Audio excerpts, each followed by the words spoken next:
Hello, I'm Tag, And this is Bob. and you're listening to Bob and Tag Talk. Before we start the show, I'd like to point out that the topics discussed on Bob and Tag Talk are Bob and Tag's personal opinions and comments. We don't intend to cause harm or offense, we are simply providing our personal commentary on subjects that we find interesting. So today I thought we could talk about the adaptation of books into movies and series and the adaptations that we personally would like to see. So recently, I think both of us saw Dune, Yeah. and it's won a lot of Oscars also. I think Yes. it won 6 to 8, I'm not sure, but it's won a lot of Oscars. Mainly for its cinematography, Visual effects, editing, probably. yeah, and probably sound also. I'm not sure. The soundtrack was pretty good, by the way. So I thought we could start off by discussing Dune, the book and the movie, and how well it was adapted. So, what did you think about the movie? So the movie plot-wise was a little bit predictable, at least for me. You know exactly what is going to happen next. The way they showed the desert and everything was really very nice. But again, there's a lot of nuances in the books where they show the history or the animosity between the families, the cousins, basically the Harkonnens and the Atreides. So that and the kind of the more characteristics of the Duke actually, I think Oliver Isaac, Oscar Isaac did do a good job. But yeah, it was a little bit underplayed. So yeah, I think that probably a lot of scenes would have been cut probably. Yeah, I think there were a lot of scenes cut, especially the father-son moments. Oh, by the way, there's not going to be any spoilers that we're going to discuss. We're just going to discuss the general theme of the books and the movies, so you don't have to worry about spoilers at all. So yeah, I think a lot of the father-son moments between them got cut, and about how the ruler Atreides itself, he struggled, and how he rules, all of that also got cut probably, which is understandable. Yeah. But But the most interesting part is the movie only covers 30% of the book, first book. Yes, That was the most interesting way. which is why I liked the movie, because even with all of these cuts and all of that, I think the directors and everybody, they really wanted to truly bring the book alive, which is why I think just 30% of the book was made into a 2 hour-ish movie. 1.5 hour to 2 hour, yeah. Yeah, so I personally like those sort of movies, where The pacing was also pretty good. yeah, I personally never found anything wrong with the pacing. I think there were some people who had not at all read the books. When they saw the movie, they felt like, the pacing was a little slow and all of that. But personally, I thought the pacing was really, really good for the type of book that it is and everything. So it's a science fiction sort of series, slight fantasy elements, but mostly science fiction. And it's a bit of a power struggle sort of a story, and then there's a mystical element to it. That's all I'll say about Dune. A lot of themes like religion, mysticism, ecosystem, Yeah. and those kind of a lot of themes were there in the book. And obviously, the general themes of all the books is like kind of a young adolescent, and is basically growing up, how he grows up, and how quickly, because of the chaos or because of the tribulations and trials, how he changes and he goes through change and so on. That was the main theme, like all other adolescent books. Yeah, it's sort of like a little bit like Save the World sort of a thing, but also about how he grows and everything. Yeah. So that's the point of the story. The Dune soundtrack, Hans Zimmer, that was really, really nice. I personally really, really liked it. And I'm actually looking forward to seeing the next 30% to the next movie. So, apart from that, the books themselves are, the first part is Dune. Yes. The second part is called Dune Messiah. Yes. And then I think the third part is Children of Dune, which is sort of like a Narnia series sort of trajectory, where they discuss where the story goes about the main character and then the main character's family and so on and so forth. I think there's some part of it where it blends into, from science fiction it goes into pure fantasy of politics and things like Yes, that. it goes a lot into politics. So as you go further and reminds further. it reminds you a lot of Game of Thrones, and it reminds you of, there was actually another series, The Man from Mars, I think. I'm not familiar Not The with Man that. from Mars. There is a book series about Mars. It was Okay. again written in 1920 to 1930. It's Okay. about time travel and it's about Mars. I Okay. forgot the name. There was a movie about it. The movie did not do well. Do it. It's a Okay. lot of themes like that in that way. Hmm. Speaking of other adaptations that did not necessarily like do well, what were what was the a book series or that you were disappointed to see the movie of? Hmm. I think the most obvious ones would be like the one that I mentioned, the Mars movies. Yeah. That movie was really bad. But the visual effects and everything was obviously good, but Right. yeah, the movie was really bad. Right. And a lot of things like Aragon is one. Mm-hmm. And if, Eragon, even I do not like the movie at all because one reason is I don't personally believe that they respected any of the plot line of the book because they missed a lot of a few key characters that were supposed to like build up the story for the next installment. They missed a lot introducing those characters in the first movie, which is why I felt like it was just one of those movies where, oh, okay, there's a guy, he's trying to save the world, there's some fantasy elements there, and that's about it. That was the entire movie. So it was very, very disappointing, and I'm personally livid about the Aragon movie.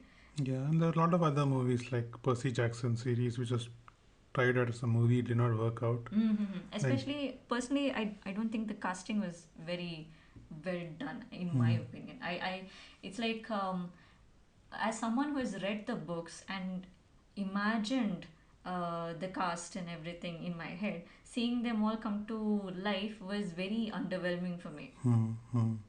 But I think you mentioned that Percy Jackson is also coming as a series now. Yeah, it's going to be come on Disney Plus hopefully. So the casting this time, I think it was pretty good.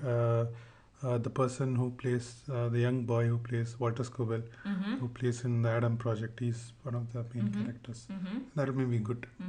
What other adaptations are you? Oh wait, before that, I think recently the Fantastic Beasts movie, the next Fantastic Beasts movie also came out. Yeah. Fantastic Beasts: The Secrets of Dumbledore. Hmm. So yeah, that is also obviously a very huge franchise which has been yeah, it was a huge part of both of our childhoods, Yeah. I suppose.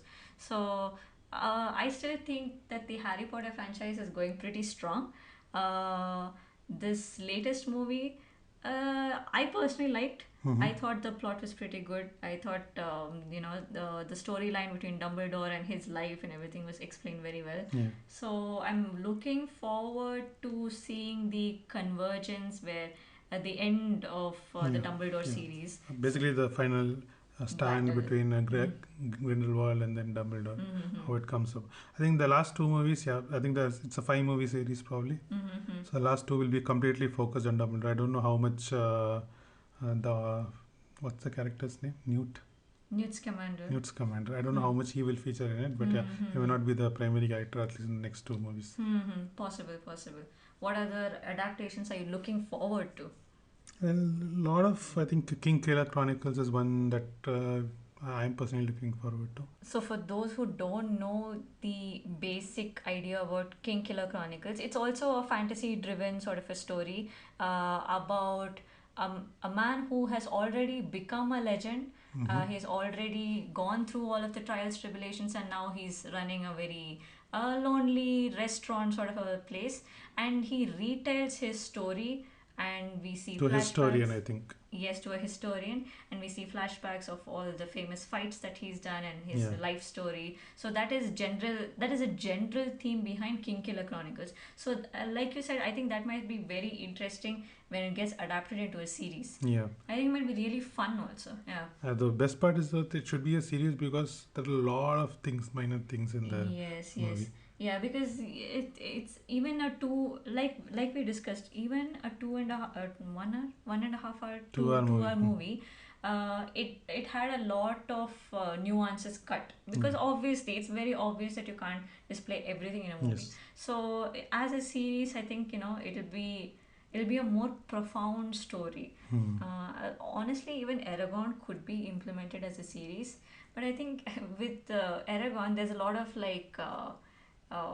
Fighting and everything involved. Yes, So it yes. might need a lot more good visual effects to actually. It's actually called the Inheritance trilogy. The Inheritance The trilogy, yes, Inheritance, yes. it wasn't a trilogy actually, it actually The extended to 5 Inheritance cycle. cycle. Initially, it was called the Trilogy. Inheritance trilogy, and then Yeah. the author Christopher, he decided to Two write more another books, yeah. book, and then it was called the Inheritance cycle. The last book of the Inheritance cycle was a little bit underwhelming. Yeah, most of the series is always like that. Even in Dune, probably I'm not expecting the last book to be very good. Yeah, The yeah. same with the Lord of the Rings. Mhm. Silmarillion was okay, but after Silmarillion, I don't think the books were. Yeah. That it was very, very different. Yes. And even at least when it comes to movies as well, like or series, Game of Thrones last season was not that good. Well, that was because of the showrunners. I completely blame the showrunners for that. And then yeah, Harry Potter at least was the movie. Last movie was okay. It was not bad, but it was okay. But the last book was very, very good. Okay, yeah. So in that way, Yeah. sometimes it is not always. Yeah, sometimes it works out, sometimes, doesn't most work times out. it doesn't. Yeah. Yeah, so, yeah, it makes sense. And the Dune series also has a lot of themes like you already mentioned, how do you preserve the ecology of a system, how exactly, what kind of a planet cycle it is. Since considering that the Dune was written in the 1960s and 1970s, a lot of thought has been gone through. So Yes. basically the Dune book itself is written based on an agricultural cycle report or something like that. So there are a lot of scientific things that are really well written in the first. Yes. But yeah, as the books go on, I think it will be more about politics, and Yeah. that's what I'm expecting. But yeah, I have not completely read it. Yeah, mostly it. And there's a syndrome, that's a kind of hero syndrome or a messiah syndrome. How do you get out of it and things like that? Mostly, yeah, you're right. Initially, it started off with an ecological sort of a crisis, and then how that crisis was handled or whatever it is, and then moving on to the political aspects, and how you navigate through a political environment, and make sure your family and everybody is they're intact. And I think the political things is not as good as Game of Thrones. Game of Thrones has real depth in each of the characters. Here, at least in Dune, you don't see that depth in each of the characters. The only problem that I have with Game of Thrones is there is just a little too many characters. Because I remember at one point of time when I was reading all the books, and we've read all of the books. It's tough to keep track of. We've read there's 6 books now or 5 books. I think so. I'm not sure. Anyway, we've read all of them. At one point, I remember I had to maintain an Excel sheet of the characters because I just could not figure out. It's like in Game of Thrones. References is very difficult. Sorry, not Game of Thrones. A Song of Ice and Fire. In A Song of Ice and Fire, the thing is, a character will be introduced at one point of time, let's say in book 1. Yeah. That character will resurface in book 4. Yeah. And you'll just wonder, wait, who is this person? Has he ever come into the picture before? Why are they Why is talking it as important? And some event that probably points to Yes. something before. Yes. Like the Red Wedding. Everyone keeps talking about the Red Wedding a lot of times in the book as well. Yes. So it's like that's the only issue I have with Game of Thrones. The second issue being the book is just never going to get completed, honestly. Yeah, we'll see. Yeah. We'll see. So when compared to that, I think Dune is more easily digestible. Yes. So if anybody is looking to like dive into the Game of Thrones, sorry, not the Game of Thrones books. Yeah, let's say that it is the Game of Thrones books, but it's called A Song of Ice and Fire. Even if you like want to dive into it, but you're afraid that you may not completely understand what it is that you're diving into, you could probably first dive into Dune, understand the intricacies of that, because it's a little less complicated to understand, and then you could probably dive into A Song of Ice and Fire. And the other thing that I found very interesting in the book series is there are a lot of gaps in the story. And it was intentional. I understood that and Frank Herbert had actually written. It was Right. intentional that there are a lot of gaps in the story. Right. Yeah, sort of like those, what is that called? Time lapse? No, time. Not time lapse, it's like 2 years passed. What happened in those 2 years? Time skip. Time skip. Yeah, so yeah, like you said, I think that is very interesting. Yeah, that is very interesting. It is not like a continuous cycle of what exactly happens. Like how Yes. maybe because it is that maybe if I had read other books or we had read Dune first Mm-hmm. before reading Game of Thrones or Kingkiller Chronicles or Uh-huh. HP and all. Uh-huh. So this time lapse is I've never seen. So this was a little bit jarring to me. Ah, okay, okay. Yeah, that makes sense. But personally, I really liked Dune. I did not like the third part, Children of Dune or something. It was a little, it diverged from the main story completely. So it was a little too much.